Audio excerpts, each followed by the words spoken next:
Well, and a girl, you're always looking for a girl that's cute and whatever, and so she filled the bill that way. You know, you were good looking when you were young, hon. Yeah. You still are. We just formed a relationship. It seems to have lasted for quite a while. 65 years is a long time. It's just a commitment that they made, or you make, on the first day, that you are going to stay together and you're going to work through everything and you're going to love each other no matter what. It takes a lot when you go through all the ups and downs in life, and keep that love going strong the whole time. And I'm sure, you know, over the years they had some really good times and bad times. And, you know, they work together, they own a business together. I know how that is. That's not easy. And then you raise 5 kids. I really don't know how they did it. Probably the wonderful children they had.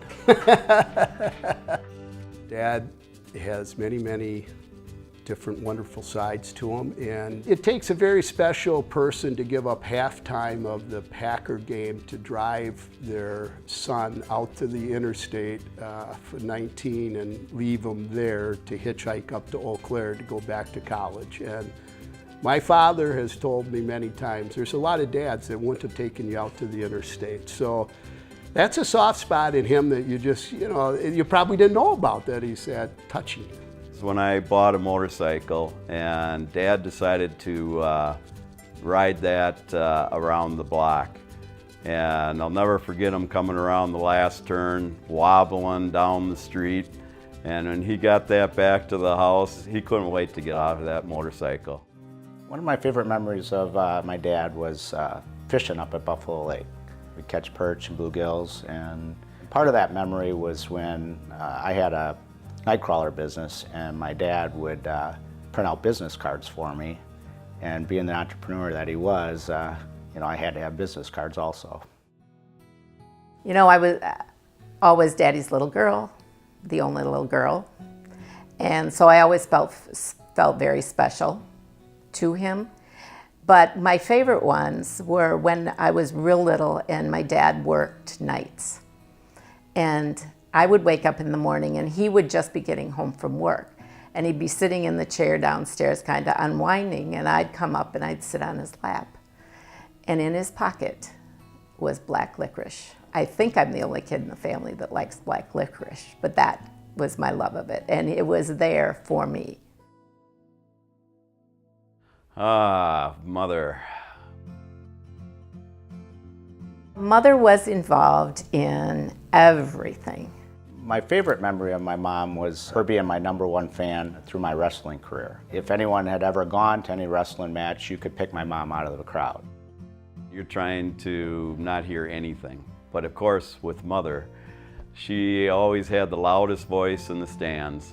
She was up and down and cheering, and you know, in high school they didn't have ushers, but I guess if they would have, they probably would have tried to get her to sit down and shut up, which we all know wouldn't have happened. You know, I remember back when we had Little League in Madison and we couldn't get a coach.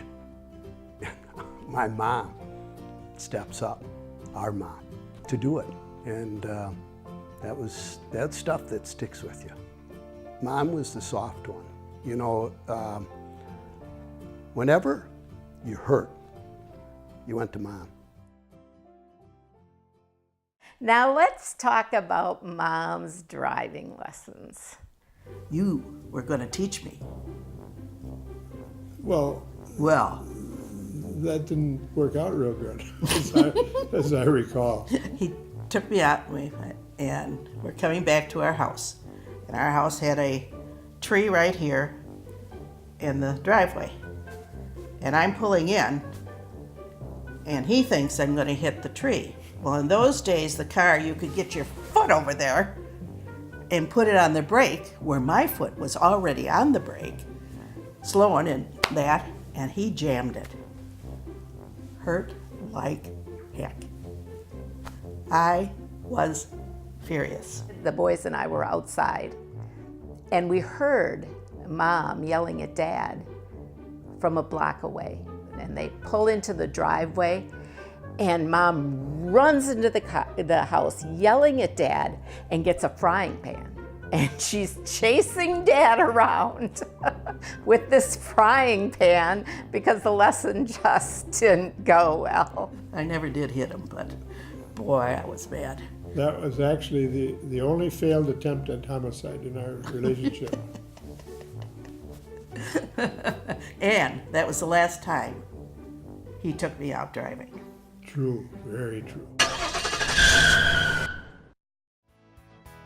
What makes them great parents is the love that they show everybody in the family and any of our extended family. I mean, they basically would do anything for any of us at any time. You see a lot of parents where they try to push their kids in different direction, and Mom and Dad never were that way. And I think I turned out all right in the end. Took me a while to get there. Watching them sacrifice for us, the kids, they gave up a lot. You know, both worked so hard, and yet they had time. I never felt, and I know the other ones never felt like our parents weren't always with us, because they always were. The importance of family. It's the biggest lesson, and giving of each other, whether it be the family or the community. They're honest, they're generous.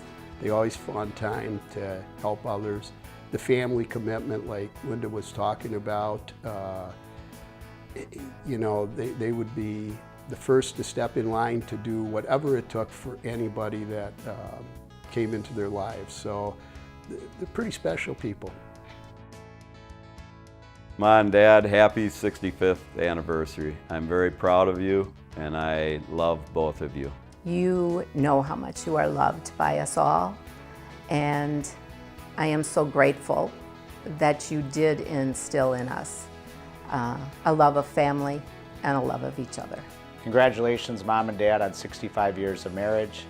I love both of you more than words can say. I told you a lot of things over your lifetimes of what you mean to me, what you've done for me. Congratulations, we love you.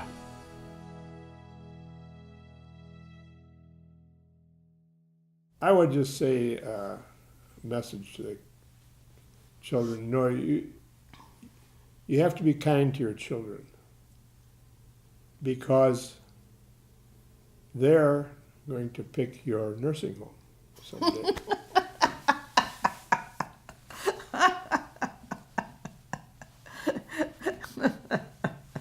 So I don't know, that's sort of the last word, I think.